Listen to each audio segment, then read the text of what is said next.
இன்னைக்கு கண் விழிச்சு நீங்க உயிரோட இருக்கிறீங்கன்னா ஒன்ன புரிஞ்சுக்கோங்க, நீங்க ஒருவரால் தாங்கப்பட்டு கொண்டிருக்கிறீர்கள். ஆமே.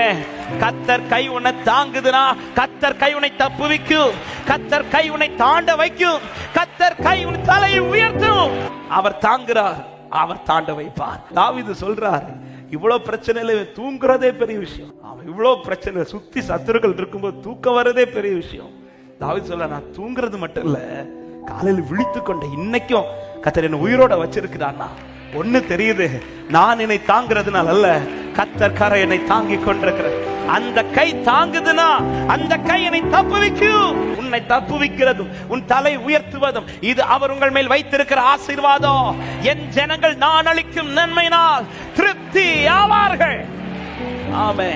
கத்தரை எப்படி பாக்குறீங்க? கத்தரை எப்படி வைக்கிறீங்க? எவ்வளவு அலை மோதினாலும் கத்தரை பெரிதாய் பாருங்கள். சிங்கத்துக்கு முன்பாக உண்டாகும், கோலியாத்துக்கு முன்பாக இன்னுண்டாகும். இல்ல இல்ல, இந்த காரியத்துக்கு தான் கத்தர்.